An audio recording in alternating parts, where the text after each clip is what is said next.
welcome to my podcast, to my show. I'm super excited to have you here. And let's jump right in. Thank you for having me. I love our connections without even knowing all of the ones we've had. Yes, it's so true. Yet we're connected through other people, which is really, really cool. So I'm super happy to have you on. Thank Yeah, you. you're welcome. So Anna, honey, can you share your journey with us and what really inspired you to pursue your current career path that you're on? Yeah. Oh gosh. So we were chatting pre-show. I'm also a Polish immigrant. I came to Canada when I was 6 years old and being raised by traditional, Polish parents, immigrant parents. It was really about studying hard, getting good grades, and eventually finding that safe and secure job. So I followed that society's definition of success. I went to an Ivy League business school, started climbing the corporate ladder in sales and marketing, and just realized, that I don't see myself doing this for the rest of my career. And there was this passion, this fire, this desire within me to figure out, what would my ideal career look like. And I mean, since then, this was 2010, I've had many different careers, but I decided to pursue entrepreneurship. And my first real entry gateway into entrepreneurship was through network marketing. And, it was interesting when I first started getting those objections of is this a pyramid scheme? My Polish dad is like, you're building a pyramid scheme. I'm like, what is a pyramid scheme? My programming and my conditioning was really corporate and corporate career. So I didn't know what those things meant. And it was just ignorance on fire. Let's see how fast and how well we can build this business. And so within 4 years, I grew a huge network marketing business. We were traveling around the world speaking. I realized that I'm a great entrepreneur. I love to do this. I love to support others in, shifting their mindset and building their own businesses. And so that really, I'm still a very big fan of the network marketing industry for someone, especially for people who are like, ooh, should I try entrepreneurship? I don't know. Is this for me? Do I leave my career? I'm like, test the ground, check it out. I truly don't believe entrepreneurship is for everybody, but test it out, put yourself in there, take a leap, experiment, build experiences, try things out, and then you'll know. And then follow that passion, follow that fire. And so after that experience, I decided that I wanted to own my own company. I wanted to own a product-based business. And so having this beautiful journey, 6-year journey of personal development and personal growth and transforming, subconscious beliefs that were no longer serving me and really diving deep into mindset and personal growth and expansion, I launched with a business partner, a company called Love Powered Co., which was focused on mindfulness tools for families. And so we had affirmation cards and gratitude cards and kindness cards that really set the foundation of this self-awareness. And we wanted to focus on children as they are the next generation. They are the future. And so that company grew over 6 years. We had, tremendous success, tremendous brand awareness. And then we decided to sell the company. So we sold the company about 2 years ago, and I shifted naturally into coaching female entrepreneurs and really specifically focused on moving your idea into a business. So going from idea to launch. And that's really what I've been focused on over the last couple of years, and focused on startup strategists. And it's been beautiful witnessing women, take their idea, take their vision and turn it into something, turn it not just into a hobby or a passion project, which I saw a lot in network marketing. A lot of network marketing is, this is something I'm doing on the side. This is my side hustle in old terminology. But I really love supporting women to build their legacy. And we start with that. So that's what I'm beautiful. Yeah. I find that a lot of women have that fear of moving forward and moving to the next step. So the question would be for me, what are some of the biggest challenges that these women entrepreneur face in today today's society, for example? Mm-hmm. A lot of the things that come up at the beginning is I just don't know how.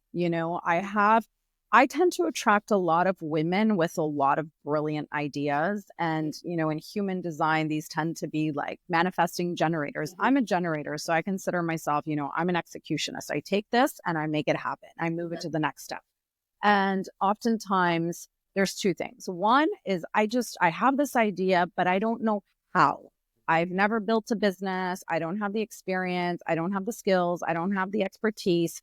And then, of course, there's the mindset blocks that come in, the fear of failure, the fear of judgment, the fear of it not working, but them unable to find the solution for it, right? So those main mindset blocks. That's one. The other woman that comes to me, she has too many ideas. And so she has this roster of ideas. One, doesn't know how to execute, but two, doesn't really know which way to go. So it's like that lack of clarity because there's so much passion and so much excitement that it really just creates analysis paralysis and there's no movement. And so that's what I'm finding right now. And, since I started entrepreneurship, I have always had a coach, whether it was a strategy coach, a business coach, or more of a mindset coach, or now more of a spiritual advisor or an intuitive coach, or, there's always been someone beside me because I realize that I'm someone who likes to fast track success. For me, I get bored and I get stagnant if things are moving very slowly. And so I think it's interesting and definitely not a coincidence, a definite synchronicity that I'm now guiding women to move from idea to launch within 90 days. Like that's kind of my system that I take women through. No, you mentioned the fear aspect of it. I think that's a huge thing for majority of people within business. Like you mentioned, taking that next step. Okay. So that will bring me to a point of how do you navigate with women to get them to the next point, to the next level in their business, in their career, in their on their journey of business as an entrepreneur, ladies? Yeah. Well, first is clarity. It's figuring out like, why do you want this? What do you want to create? But what's that driving reason, that driving passion, purpose, desire behind it all? Because when we have that powerful why, when we have that powerful reason, then all of the other things that I like to call, the fluff around it, it starts to disappear if that reason, if that why is powerful enough. Right. So that number one needs to be a strong foundation. And I support women to get really clear on that. I do strongly believe that we are here for a reason. We're here for our souls to ascend. And we're also here to live a fucking epic experience. And so what is the point of being in a safe, secure job that is drying, like soul sucking, because it provides financial stability or because it supports your car lease payment because you have to keep up with the Joneses in your neighborhood, And so these are the real raw conversations we're having. Like, are you trying to keep up and prove yourself to others? Meanwhile, everyone else is trying to do the same thing. So let's get back to you. Let's go back to your inner work and your inner world. And like, what do you really desire? Like, what do you desire your experience in this lifetime to be? What impact do you want to create? How do you want to feel? And so many people are just stuck in the day-to-day, those mundane routines. Like I remember waking up on Sundays and just actually I'm experiencing it right now, like this chest pressure and just dreading Monday morning, coming into the cubicle, doing shit that I don't like to do because someone's telling me to do it. And you're not like on autopilot, constantly you're doing living. the same thing. Yeah. And, this hasn't been my reality for almost 15 years, but I very much so took myself back to that feeling right now. And it's a horrible feeling. And I get it. We have responsibilities. We have bills to pay. But there's so many different ways. Like once you're in alignment and, in the frequency realm, and I talk a lot about frequency and energy, not just mindset, that was my initial work in personal development, was mindset. But now, I talk to my clients about becoming an energetic match for their desires. So if we go back and you're experiencing this feeling, but yes, you're meant for more. Yes, you maybe hold an idea or a vision, but you're paralyzed within the fear. I look at, well, what are you sacrificing staying here? Right? Like there's a lot of things you're sacrificing if you continue doing what you're already doing. But number two, if you take the leap and you're scared, and that's okay, but you work on yourself, those next steps will appear. They always do. And so in the frequency terms, we talk about it like becoming an energetic match for the things that you desire. So then if you go inward and start focusing on yourself, focusing on how you feel, shifting subconscious programming that no longer serves us. For me, being a Polish immigrant, a lot of that was around money. And we come from a communist country, and there wasn't enough. And that, even though we may not remember it, is deeply programmed in our cells. Yeah. And so a lot of the first year's work, not first year, but like first 5 to 10 years of work that I did on myself was the like, I am worthy of abundance because I am. Like, there's no why, like I'm not telling you why. It's just simply because I am. I'm human and my soul's here and I'm having the best fucking experience in my lifetime, Yeah. And it took a long time to get here. But I know, I feel you, because I feel exactly the same. And I remember growing up, my tapush, my dad, used to always say, money do not grow on trees. You have to work hard to get where you want to be. And I had that epiphany moment about 8 years ago. And that's when things shifted for me, myself, where I had to redefine and really, truly find, first of all, who I am, what I was here to do, what's the reason I'm here, and how can I serve others? So I went through exactly same thing.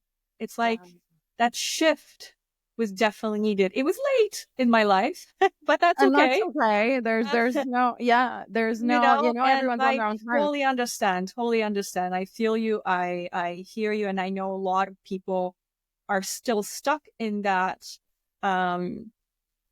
old paradigm of I'm not enough. I'm not good enough. I can't get this, or things like that, So because you work with women, can you tell me the steps you take with these women or people in general to achieve, their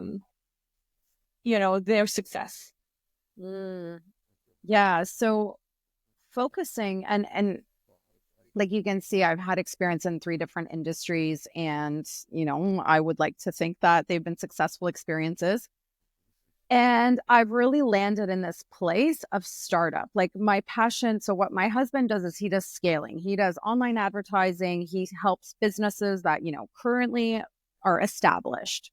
They have systems and processes they're working, and he helps them scale through online advertising. So he does phase 2 of business. I do phase 1 because I love that initial phase. And it might be the generator in me, whatever it is, but that I always bring myself back to the beginnings. Like, yes, there's fear in the beginning, and yet there's this like excitement. There's this like the birthing of something that we don't know exactly how it's going to turn out to, and yet we hold the vision. And so that's kind of how I've worked within every business that I've launched is I held the great vision. And even though I didn't know the exact step by step, I worked on myself. I worked on my mindset. I worked on my energetics. I worked on limiting beliefs that could possibly get in the way. And so you could see, it's like I did the inner work. There was this gap of, I don't know the exact steps, but at the same time, I hold the faith and the trust and the belief that the right people, circumstances, opportunities, they will present themselves. And yet I also hold that big vision. Like, I know where I desire to take this company, like this or something better. And so that energy in itself always opened up the most beautiful pathways. Like when I look at building Love Powered Co., you know, things like getting into indigo. We held the vision to be in indigo stores across Canada. We didn't know how, but from day one, we held that vision. We held the vision to work with Jillian Harris, being, you know, for her, like Jillian for Canadian entrepreneurs is the biggest influencer. Like she transformed the brand awareness of small businesses because she's such a believer in small businesses. So we knew we would work, and I'll speak for myself. I knew we would work with Jillian Harris in collaboration. Day one, when we clicked launch on the website, I didn't know the steps. The way that it happened was absolute natural and yet magic and miracles. Like there was no way day one we could have predicted how it was going to go. And so this is where I love working with startup entrepreneurs, and not just any, again, I don't work with the hobbyists. Like I did that through network marketing, and it was draining. It was exhausting trying to move people to success when they didn't hold the vision of success. And so where I got stuck in network marketing is oftentimes my vision for you was way bigger than any vision you ever held. And then that led to burnout. That was exhausting. That was not soul fueling.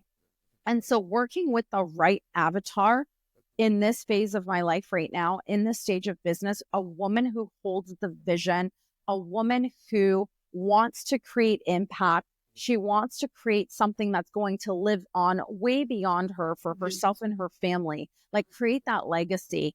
And then I support her with the step-by-step and how to do it. Now, this is where we have ongoing support. So we do, you know, we meet weekly. This is just, you know, the hows of the coaching, but I also offer ongoing support. So, you know, when that fear creeps in, or maybe there's rejection, or maybe, you know, sometimes it's as simple as I posted a reel and I thought it was going to be so good, but no one's even engaging in it. Like it's just small things like that where you can have someone right next to you to move you out of that and just get you back into energetic alignment, back connected to that vision versus of like, what are we stuck in the fluff right now that's not serving us? Like this is the power of a coach. And again, this is why I've always had someone beside me, because I like to move through things fast versus being stuck in my own shit and just, you know, playing that pity party where I'm like, hey, we got to move through this. This is actually a lot more draining than being in momentum and movement. Yeah. Well, your ego can come in the way too. And then it's like, well, I don't need the coach and I don't need this. And it's like, okay, well, if you want to move further, take that ego away. There's nothing wrong with ego, but you know, sometimes it has to be in check kind of thing, you know? So 100%. And it's like align with the people that are a few steps ahead of you. Get yourself in the rooms where you feel inspired and motivated and have these 100% conversations versus, you know, sharing your big grand vision with your immigrant father who has never built a business. And, you know, love my dad. He taught me hard work, but he never supported me in building my businesses because he never understood.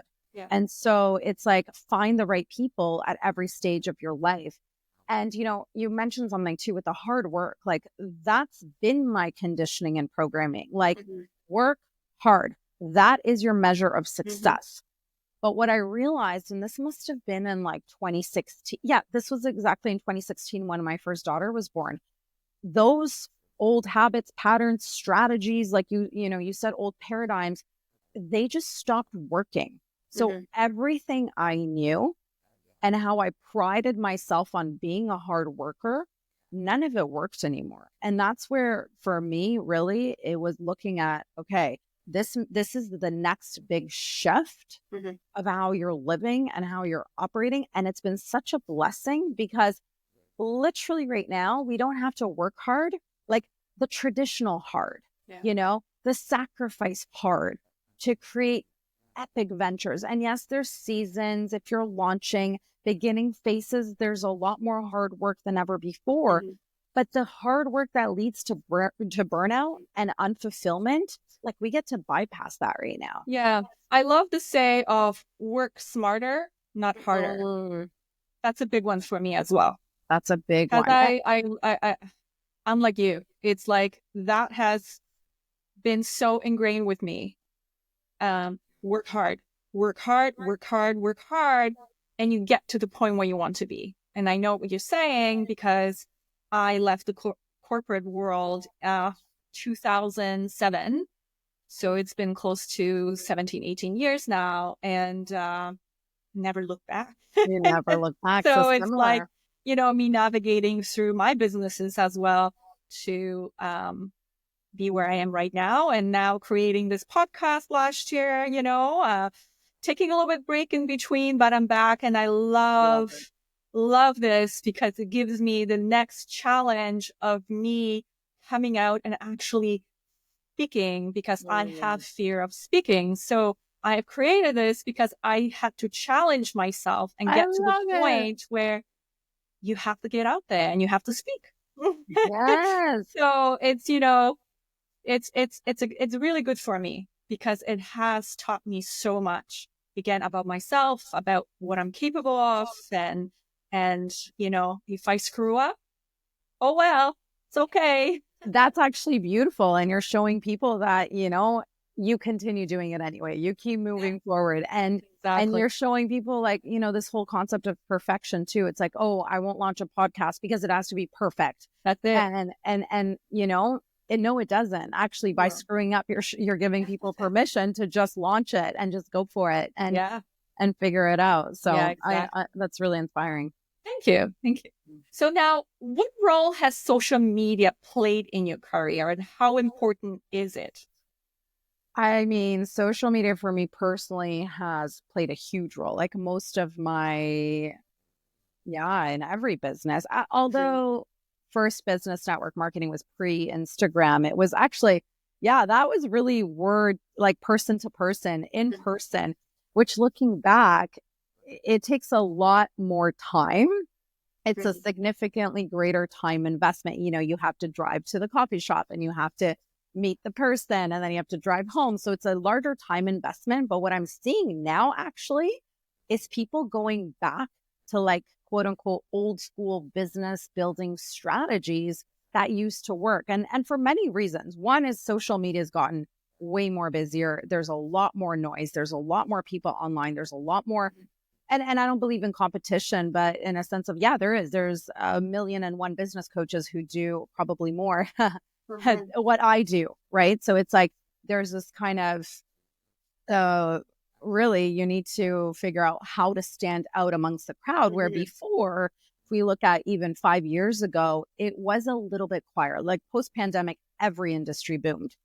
And so first business, no social media. Second business, like Love Powered Co product business, we relied heavily on social media. And we had a well-rounded strategy where we had retail partnerships and then we had our online partnerships and our online strategy. So influencer marketing at the time was exploding. So we had a lot of success working with influencers. Jessica Alba shared our product. Like there was a lot of brand awareness through influencer marketing. Right now, I also feel that's saturated as a strategy. Right now, where I'm seeing success is activations, like getting back in person and meeting your clients in person, supporting them to experience your product or service in person. So I'm seeing kind of the shift back to, again, old Yeah. school And I was wanting to strategies. ask you also about networking, getting back into networking with people, having these big, maybe not big, but having these, especially I notice here in the Ottawa area, that women entrepreneurs coming together and they Yes. create these networking meetings when you go in, have your lunch or cocktail or whatever, and you discuss and you exchange ideas and you get familiar with the people around, what they do. So, which is really, really interesting. So, yeah, I've been part of it Absolutely. too, and it's really nice to actually kind of get out of the house because during COVID we've been also kind of like suppressed in the way where we never go out or we never do this for quite some time. So Yes. it's nice to see this coming back where that humanly connection is something. I mean, I would love to have you and my guests coming and having them live, but I think Ottawa is a little bit too small for that. Right. And it's exactly that. And we are creating that human to human connection. So we're seeing a lot of that, those ways coming back, you know, like Eventbrite. Yeah, in my first business, again, 2010, Eventbrite, and even going to free networking events, like that was a big part of my growth, was getting out there, meeting people, exchanging information, connecting. And we're coming back to that. We crave it. We miss it. A lot of people are zoomed out. Obviously, there's certain things that remain on Zoom, which gives us that, the time productivity. So I would say, yeah, I've always seen social media as a free platform to potentially connect with your ideal client. What I am seeing as critical right now on social media is to be really specific with what you offer and to be really specific with who you're speaking to. The more broader you are, the more you get lost in the noise. The more that you can be specific and niche down, and you know, maybe there'll be people that would rebel against this, or, you know, be like, no, that's not true. But what I'm seeing, where I'm seeing success, is where my clients are very specific with who they're speaking to. They're catering a solution to a very specific niche. And this might change, but right now, because there is so much volume and so much noise, it's about positioning yourself in front of the right audience who wants what you have to offer. Right. Yeah, no, it's true. It's like, as a podcaster too, you have to be, okay, what do you cater to? You know, who I want my audience, or what audience I want them to listen to. Like it's very specific. Yeah. So it's very specific on women, but it's more of, okay, how do I go with it? But I'm still in the process. It's brand new, and I'm okay with it. You know, a year from now, I have an idea for you. We can talk about it when this. We will. Thank you. Although it's niche, so we'll see. Yeah. So let's get back to it. How do you stay motivated and inspired, especially some turbulence or some tough times? Because we all go through these times where we're a little bit down or whatever. So what do you do? How do you stay motivated? Yeah, absolutely. I feel like, honestly, last year was a big year of, like, it felt more like a void. So we went through, you know, the sale of a company, which was really busy and exhilarating, to then being like, okay, well, what does this next chapter look like for me? Naturally, I moved into coaching, but at the same time, I had this crazy wild idea to move my family to Mexico for the school year. So then I took on the responsibility of, okay, my children at the time, I think they were 5 and 7. And it's like, they're in a new country. They don't speak the language. So I basically did to my kids what my parents did to me, arriving to Canada when I was 6 years old in the middle of winter, not speaking the language. So I did the same to my children, but I brought them to paradise with the intention of them, you know, learning Spanish and really just redefining our lifestyle. My husband and I have always been like, whatever we do is for the lifestyle, to have the most amazing experience that we can have. And freedom has always been our core value. And so we have this, like, portability and movability. We held the vision for that from day one when we left our careers. Like, whatever we do, freedom is our core value. We want to be portable. We want to be movable, and we want to really design our life based on whatever it is that we want to do. And so we came to Mexico just because it looked like a great idea, and I wanted my kids to learn Spanish, which obviously took a lot of logistics. It wasn't just like, oh, we moved my kids to Mexico. Like, no, we own a house in Canada and we have community there. And, you know, there was a lot. But it was, again, following that intuition, that sacral hit, this like, ooh, there's something pulling us there. Is it a forever move? I don't think so. But it's an incredible experience that we're all moving through. Now, being year 2 of my kids going to school here, I can finally say they feel grounded. It took time. And so in that first year, I took on that responsibility. Like, this was my idea. And all I want is my children to feel happy. And I want them to be grounded. And I want them to feel the gratitude that I feel that we're able to do this. And so for me, that moved me within Anna and my business and all the other roles that I play into kind of this void space of like, okay, well, what am I creating next? Am I going all in on the coaching? Are we doing something else? Mhm. Like, what is my passion and purpose? And so the first thing really was that, like, I needed to get clear, and it took Mhm. time. And so because it took time, the inner work really went deep, because naturally, being a generator, there was a lot of impatience. There was a lot of judgment of myself. Like, you don't just do nothing. Like Mhm. that's not who you are. And so I went through all of these emotions, and where I can kind of like pat myself on the back is I didn't rush the process. I really had the awareness to say, okay, this is a transition phase in life and in business. Mhm. And what does the next chapter look like? And I didn't want to just say yes or jump into anything next just to do it, Right. you know? Oh, and at the same time, I turned 40. So there was this like, wow, we're starting a new decade. And what does this new decade look like? And so, yeah, my celebration comes from really not rushing it. And I can say, honestly, it was only like a few months ago where I was like, okay, I'm going all in, because I also had clients that were in different stages of their business. And I realized that my zone of genius is the startup phase. It's Mhm. that early phase that I described as to why it brings me so much passion.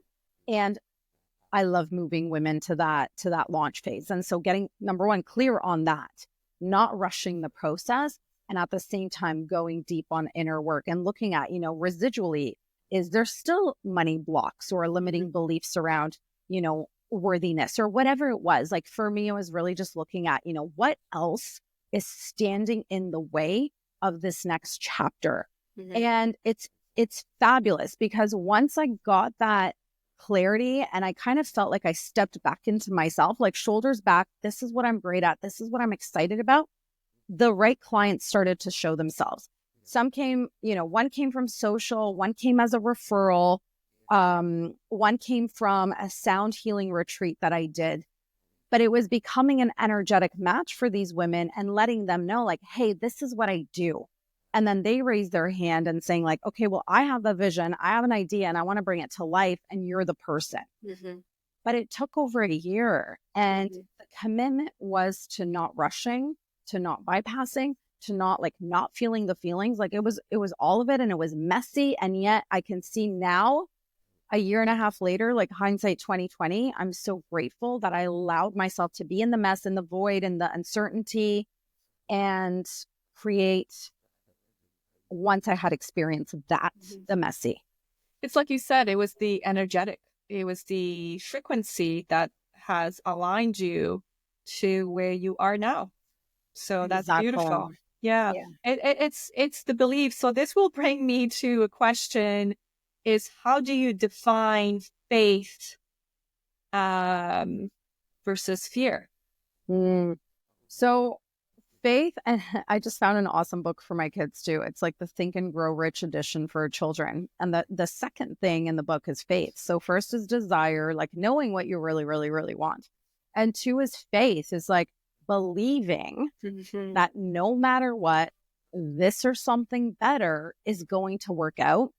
And, even if we look at the last 15 years of our life, like my husband always reminds me, like, no matter what, we are blessed and highly favored. And this is like our family mantra, is like, even in our lowest of lowest, Mhm. like, 2018 was a really hard year for us financially, but we were always taken care of. We always figured it out. Somehow, at the point of breakdown, it just like something appeared, a solution presented itself. There was, the next path opened itself up for us. And so, living from experience, like we have proof, Mhm. so I like to look at, when I get stuck in these situations of, possibly live, like moving towards fear versus faith, Mhm. and saying like, okay, well, and like, what is the fear? And some of the fears are so ridiculous because we create them and they're actually not truth. So it's like, let's just look at finances. The fear is, I don't know what the fear is. Okay, looking back, maybe it's, oh, I won't be able to pay rent. Mhm. Okay. Well, going deeper, like, are we actually going to be on the street? Like, are we going to lose our house? Like, is this fear like real, or is it just being created out of subconscious blocks and limiting beliefs that are standing in the way? Because I was like, okay, if I can't pay my mortgage, as an example, are we going to get kicked out of the house? Well, the answer is no, because I had faith that I could always call my parents. I would find a way to borrow money. I would sell some stuff on Facebook Marketplace. Like, there was always something that I could do, because the worst case scenario would be, yes, like losing the house, becoming homeless. And I coached with Neil Donald Walsh, the author of Conversations with God. And he, like, some of the stuff that I brought to him, and he would just look at me and he's like, well, what's the worst case scenario? He's like, are you going to be on the streets? I said, no. Like, no, I'm way too innovative, creative, resourceful to ever be on the streets in this lifetime. Right. Worst case scenario, I'm moving with my parents for a couple months until I get back on my feet, and then move on and get a new place, get whatever. So yes, we've had to do that, like tails between our legs. Like, we've had to do that. And was it the end of the world? No. We were actually lovingly taken care of by my mom, who's an amazing cook, like, so we go into these spaces of deep fear. But when we really start to peel layer by layer, like an onion, like, the worst case scenario that we create in our minds is actually complete bullshit, right? So like Neil Donald Walsh's example, like, his worst case scenario, he was on the street.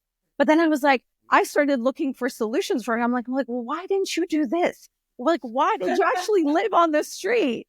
And it's part of his story and it's part of his dharma, but it's like, like, peel it back and sit with it, like, why are you creating this? Where is this coming from? What programming, what deeply rooted beliefs that haven't been brought up to the surface yet? And so that's fear. Like, that's my process of fear. And usually the things I fear, again, it's bullshit. It's like, okay, thank you for trying to keep me safe and protected, but I'm okay. I got this. Like, I don't need my nervous system to be in fight or flight right now. Like, we're safe. We're not going to get eaten by a lion. And then feel it, let it get through you, and then move on.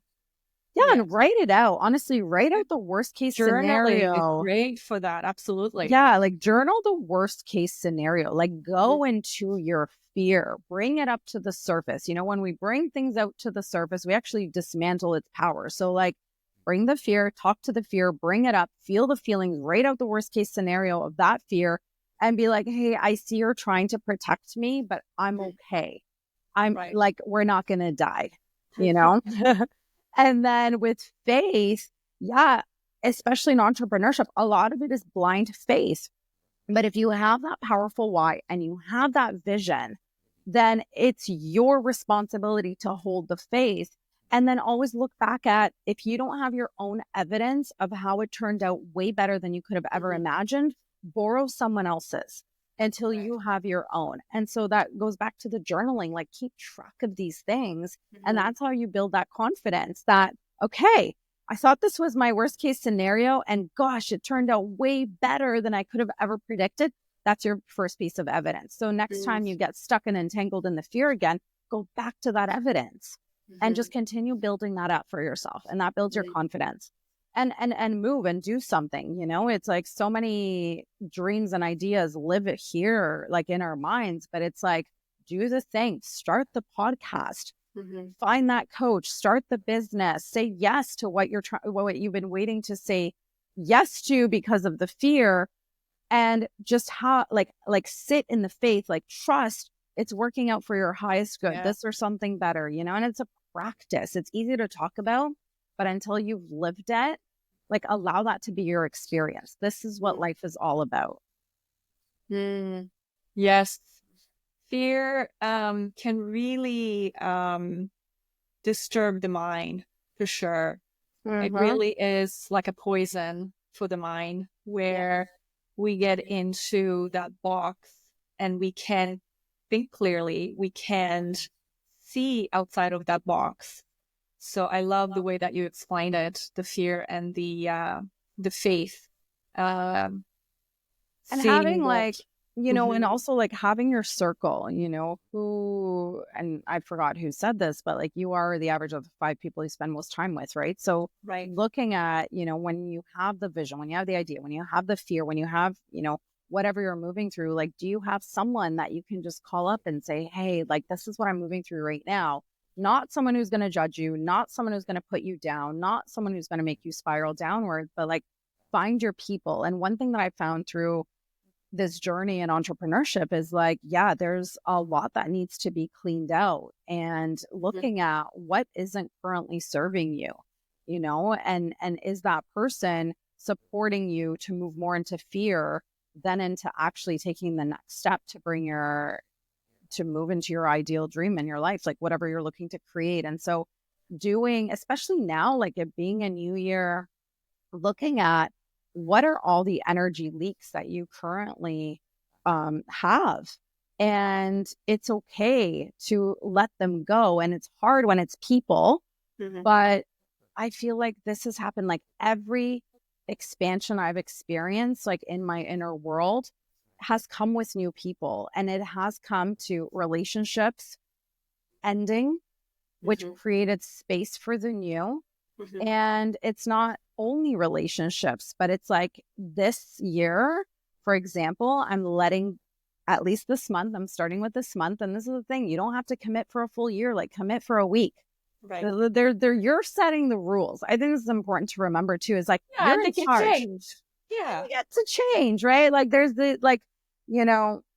that's what I like is like, you decide, you make the move, and hey, you get to pivot. No one's going to judge you for it because everyone is only concerned about their own selves anyways. Right. And so it's like this month, I'm choosing to let go of alcohol. And I judge that because I'm like, I've never been a big drinker. I like to have a nice glass of wine. And now in Canada, there's this huge movement away from alcohol. But we have a home in Okanagan Valley, which is like wine country of British Columbia. And so I had my story with alcohol. I'm like, I'm good. My relationship with alcohol is clean. I don't need to break up with alcohol. But to be honest, I started getting these rashes, really weird rashes on my hands. And my first intuitive hit was maybe it's alcohol and maybe it's not. And so I'm just saying for January, I'm choosing to not have any, and I want to see how I feel. And it's not because there's a movement, and it's not because Sally quit alcohol. It's because I have decided that right now, this is how I feel.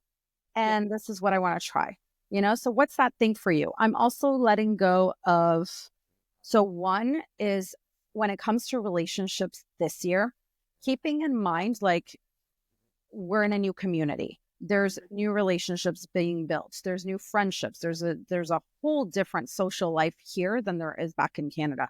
And so I just want depth. I feel like I know everyone in our village and there's a lot of personalities and I want the depth. And this year I'm choosing who receives the entry into my energetic space. Not that I'm any better, but it's just, this is what I'm deciding because our energy is sacred. And our energy is also like, we have a lot of hats that we wear and a lot of roles that we play. And I want to hold each space sacred. Therefore, my energy needs to be protected. Yeah. No, I agree. I'm in the same boat. So rather, instead of having 10 friends, I would rather have 1 or 2 and be solid. And then not talk about the same values, but have the same deep connection.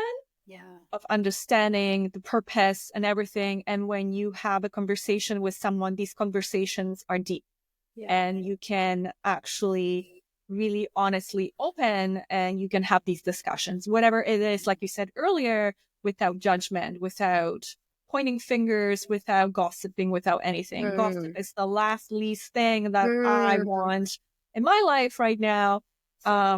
So for me, it's really the same thing. Very focused on the depth of a relationship, of the depth of someone who I can connect on so many different levels. So yeah. I love that. And to be honest, there's a lot of women seeking the same thing. Like what I'm seeing as a theme is, depth, connection, inner world growth. Like a lot of that, it feels like there's already a lot of depth to this year where 2024 felt like and again, this is just conversations with women that I've had, there was a lot of like, like curiosity about different things and exploration and kind of figuring it out. And it feels like there's this like solid energy moving into 2025 and the desire for depth and more connection and, really and valuing women yourself really coming together and helping each other instead of being, in competition. yeah, totally. Because we're Yeah.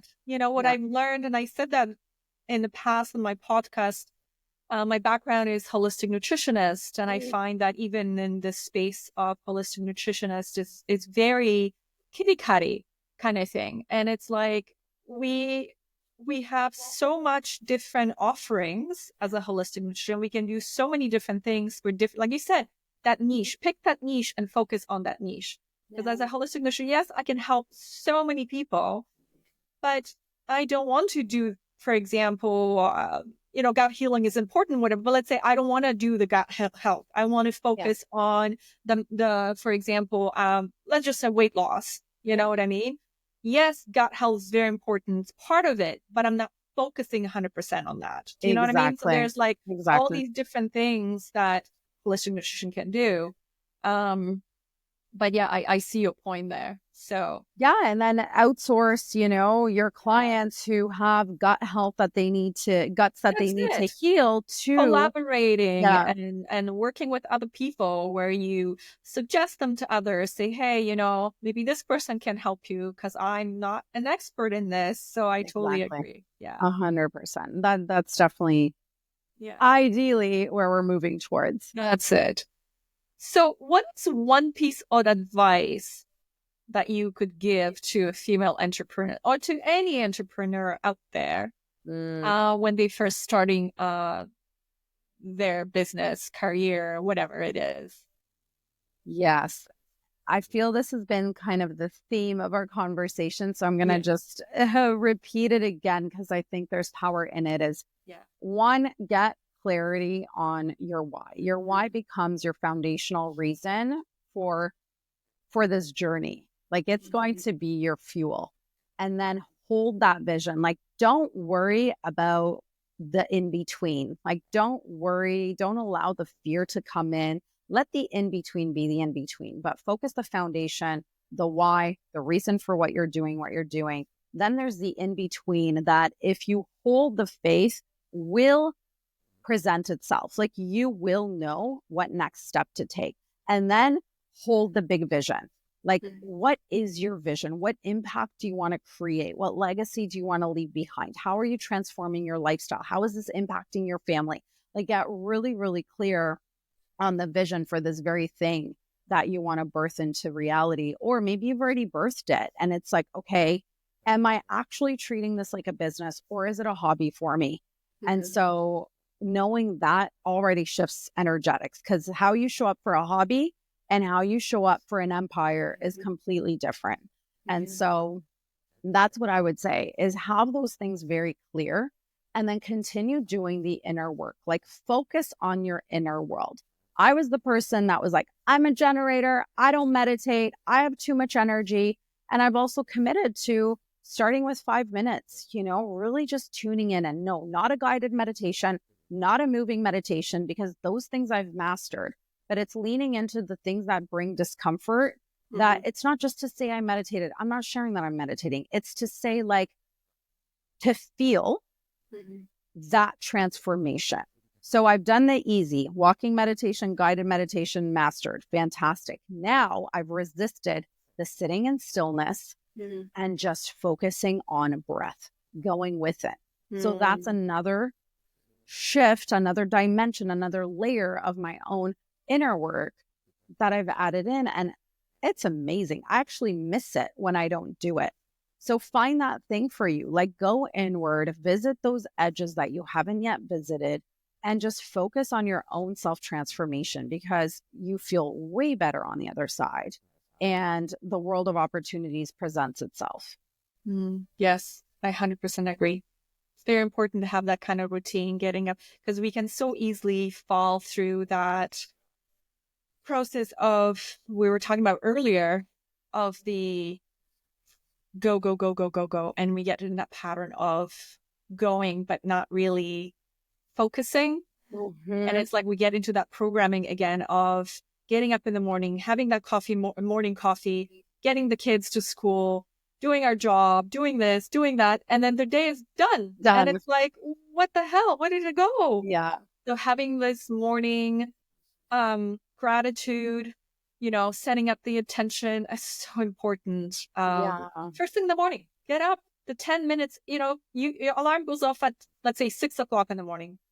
Get up at 5:45. Yeah. 20 10 to minutes. 6. I don't know, Yeah. 5:30, whatever it's good for you. I always say that to my clients too. Get up early and then have that time to yourself.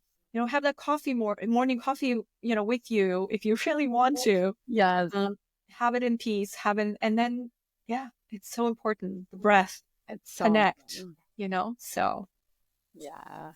Can you discuss, if you have any programs that you currently offering that, for example, supports female entrepreneurs? If you'd like to share, how they can reach you. Is there a link? Is there obviously social media? Yeah, of course. So, I realize that my zone of genius really is one-to-one. Like, I just love getting in there. And I love every one of my clients is from different industries. They do different things. Some are product business, some are service business, some are coaches. And it's like, I love to get in there. And so I don't host, like, I don't have any programs. I work one-to-one with clients. My website's annalozano.com. And then I add value on Instagram and via my email list. So the Instagram is _Anna Lozano. Awesome. I will definitely at the end of the podcast post everything so people can have all the information. So yeah. Thank you. So one more thing, actually 2 more questions. If you could change one thing about the way people approach entrepreneurship today, what would it be? Oh, that's a good question. I am loving the shifts that I'm seeing. One thing that we're in right now, so we've moved from like the Pisces era into Aquarius, and Aquarius very much so is about community. It's about collaboration. It's about conscious technologies. And so it's just been so beautiful to be in that. Like, I've been through building a business in the Piscean era, which was very competition. It was, ego driven. It's me, moving to the top. Doesn't matter, who you trample along the way. If it, like, we felt that it was the hustle era. And so now many of us kind of around, I would say 2012 to 2016 started to feel like those ways were no longer working. And it took time to realize, how are we going to do it differently? And now we've actually landed in the Aquarius age. Like, this is now the Aquarius age in astrology for the next 200 years. And so, no kidding, things were no longer working because we were actually in a shift, not only energetically, but planetary shift. And so it's a beautiful time to build businesses. It's defining what feels good for you, leading with authenticity, leading with integrity, leading with alignment, and just moving towards those things that fuel you. And it really is a beautiful time to build a business. And I feel like so many incredible companies are going to be created that really move humanity, that build new systems, that create the new. And so if that's an idea that you hold, go for it. Like, you were holding that idea for a reason. It didn't come through you just by chance. So also know and trust that, and then figure out how to take that next step. Nice. Thank you. I really appreciate that. Now, one more question. I know books are very important. If there's 1, 2 books that you would recommend for people to read, what would it be? Yes. So, such a good, there's so many. I know there's a lot. There's so many. I'm like looking at my bookshelf right now. One book that I bought probably, gosh, 2010, 12, like early onset, was A New Earth. And I'm holding it right now. And I never read it. And 2024, I dove in, and Is that Edgar Tolle? yeah, Yes. it all made sense. Like if I'm curious what I would have gotten from it if I read it a decade ago. I had it, but I never opened it. Just like I didn't open The Power of Now. And so I dove into it last year, and it made so much sense. And I was just like loved everything that he teaches in the book. And I feel like it's very now, because really we're in this era of creating the new earth that we want to see. So that would be one. Another one would be, really diving into your human design, if that's something new for you. I had so many realizations when I learned about my human design, and it made sense as to why I do things the way that I do, all of it, how I show up, and I have lived true to my design since I became an entrepreneur, but then it just made sense. So I love, when I start with a new client, I ask them to take the test, figure out their human design, send it to me so that I can also understand them on a deeper level. So I would pick up, do the test. There's a free online test. And then if there's any human design books that you're attracted to, like pick it up, get to know yourself more deeply so that you can show up for your vision in full alignment. I think I am, is it projector? Are you a projector? Is it projector generator? I know I have two. I don't remember. Manifesting generator? Manifest generator, yes. Okay. So most of my clients have been many gens. Many manifesting generators hold a lot of ideas. Too many. A lot. And I find that as a common thing. And oftentimes for manifesting generators, it is having those multiple pathways to profit, having multiple layers in your brand and your business, because that's what fuels you. And you're able to hold a lot of different things at once, which many would show you, but I have right here on my wall, I have like 3 businesses, and I went with my husband one by one, and we like highlighted what's important, what needs to be done next, all these check marks and all these stuff. They're right there. And I'm looking at them. I'm like, okay, what's next? That's such a manifesting generator thing. I love it. See, you're living true to your design. And it's like, and if you were forced to just grow one thing, it just wouldn't work for you. Like it would suck you dry. Sometimes. And then I'm like, I have this other idea. And he goes, Alex, stop. You have 3 things on the go. I think that's too much. Going to the 4th and the 5th. And I'm like, really?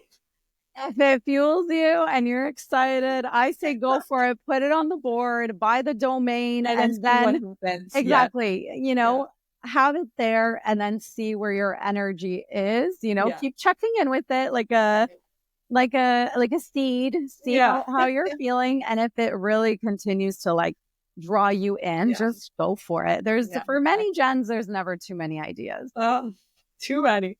Anyways, Anna, thank you so much from the bottom of my heart. I had a great conversation. I appreciate you. I appreciate a connection.